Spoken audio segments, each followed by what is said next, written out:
Back in 2019, Ninjago went through a lot of changes. Will from the animation team behind Ninjago at the time was stepping down from animating the show. The show was handed over to a new studio called Wildbrain, who is still the animation company animating the show today. Along with the animation changes came changes in the overall way that the characters acted. Secrets of the Forbidden Spinjitzu, while not an entirely new show, was made to be an introduction for newer fans of the show. A season where you didn't necessarily have to watch the previous 10 seasons to understand what was going on. Overall, this new show was supposed to be aimed towards younger fans of the series. While Ninjago has always been a show whose target audience is primarily kids, previous seasons have had a matured aspect to them. The previous 10 seasons, while aimed towards kids, didn't feel like only kids could watch it. Season 11's biggest complaint from fans at the time, and still to this day, is the maturity of the ninja, and how the overall goofiness and silliness of the season is at an extreme. And going from the maturity that we got in its predecessor, the Oni trilogy, many fans were not only disappointed with the season in general, but questioned the quality of the show going forward. Now, the entire 11-minute era is a bit hit or miss for many fans. Season 13 and Seabound are looked at as the best of the era, and for good reason. They're the best written and the best quality out of every season in the entire era. Going back to the characters, the silliness and immature tone of them was something many fans of the show were not so fond of. Now take this overdramatic, immature silliness and combine it with your main cast's comic relief. You get an unlikable character. Jay, as a result of the 11-minute era, went from one of the most lovable ninja to just an unlikable and annoying character. But when the original run of the show ended and Dragon's Rising started, especially in the most recent season of the show, not only did people start to open up to Jay a little more, they started to like him again. So what changed? What happened with Jay in the 2-year gap that he wasn't really in the show?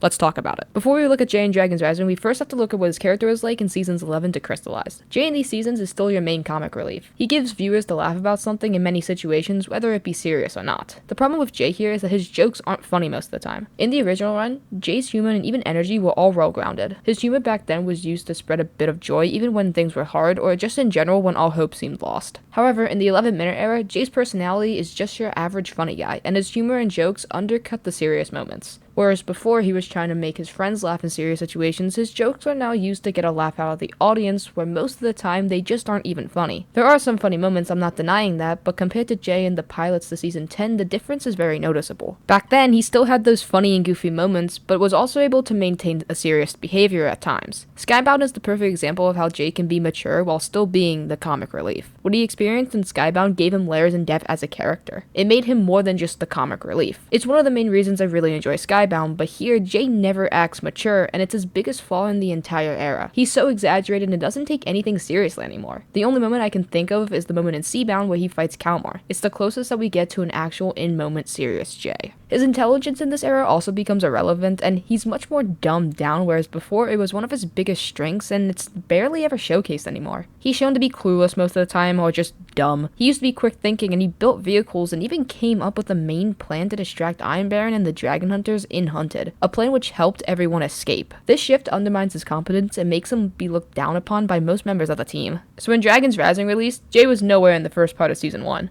A choice that made a lot of Ninjago fans upset, but also a choice which made many speculate. We knew Jay worked for the administration and that he lost his memories, but we hadn't seen him in the show yet until part 2. Jay in part 2 is there for a good 30 seconds. He doesn't do much, but this was our first time seeing Jay in over a year. Sure, while our screen time was disappointing and also our screen time in Season 2 Part 1, Dragon's Rising Season 2 Part 2 was the most Jay content that we've gotten since 2022. People really loved how Jay was portrayed, and as we know now in Dragon's Rising Season 3, Jay is probably one of the best characters in the show. Jay's overall attitude in these 3 seasons is so much better than it previously was. Jay having no memories and having his goodness shadowed is basically a clean slate for him. I think getting rid of his memories was the perfect opportunity to start fresh with Jay. It allows the writers to do so much more with him than they could previously. His maturity is a lot similar to how it was in Season 6, and it's perfectly depicted in Season 2 and 3, with him being evil and having no goodness. He's way more enjoyable to watch instead of being annoying like he was previously. Up until the end of Season 3 Part 2, Jay doesn't really care about anything. His only goal is to get money and to get what he wants. He doesn't care if he hurts people, he doesn't care if he's with a team or not, he only cares for himself, which is a very big contrast from what he was like in the 11-minute era. This is great for him because it makes him have to learn how to be a better person, and we see that clearly at the end of Part 2.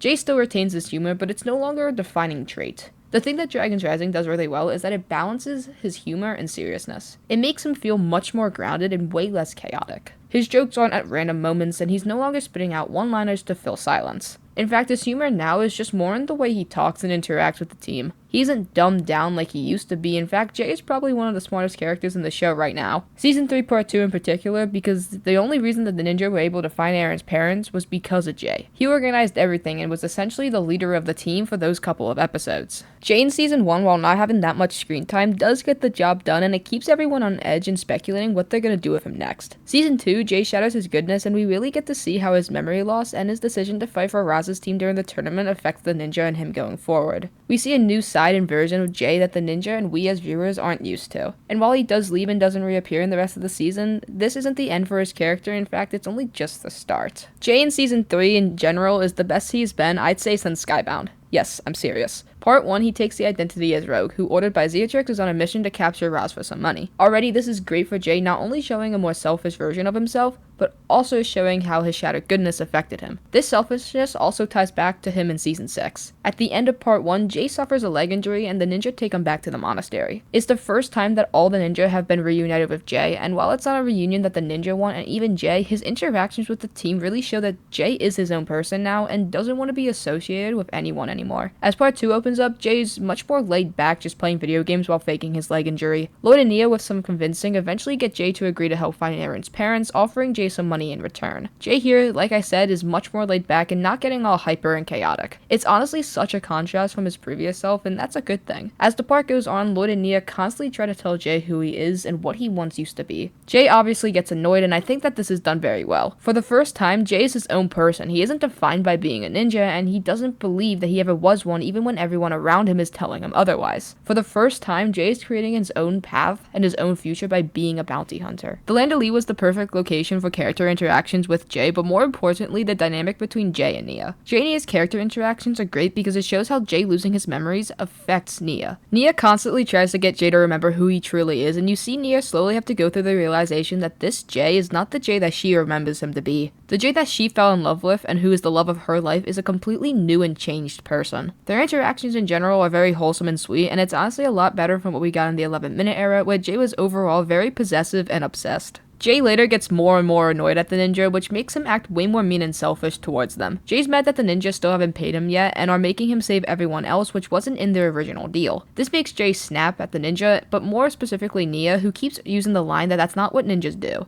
A line that Jay doesn't care about because being a ninja to him is completely irrelevant and doesn't matter to him. He eventually leaves the team after all the unkept promises that they made, but eventually comes back at the end to save Kai and Nia. And this moment right here is such a good way to move his character forward. And we know from previously in the season that Jay's heart still remembers Nia, but his mind doesn't. Jay coming back to save Nia isn't just a case of his heart remembering her, he wants to try to be a better person instead of this selfish version that we've gotten for the entire season. Jay knows that he isn't a ninja and he doesn't want to be one, but that doesn't stop him from wanting to learn how to be a better person to those around him. And this is so powerful for his character and just the story in general. Jay wanting to be a better person is going against the shattered goodness that he shattered in the previous season. Jay in Season 3 is the best his character's been in years, and the writers know exactly how to make him compelling. Going from what we saw from him in the 11-minute era, where he was just your average funny guy with unnecessary jokes and made him not that important, to now having Jay be way more thought out and having so much more depth than he used to. Jay's not only the best character in the season, but one of the best characters in the entire show as of right now. These 3 seasons show that Jay has a planned out story and that this is only the start of his reintroduction to the show. They're rebuilding Jay layer by layer and adding to him what is right now a great story for him. Everything about Jay now feels more meaningful. His interactions with the team and different characters are interesting, and it feels like he has a purpose within the show again. They're acknowledging what they did wrong in the 11-minute era, and they're correcting all those flaws and making him better. He's gone from one of the most lacking characters to arguably one of the most compelling, and whenever he's on screen, it's exciting and you want to watch him. The writers are fixing what was once an absolute wasted mess of a character from previous seasons to now making Jay a character who's not only important again,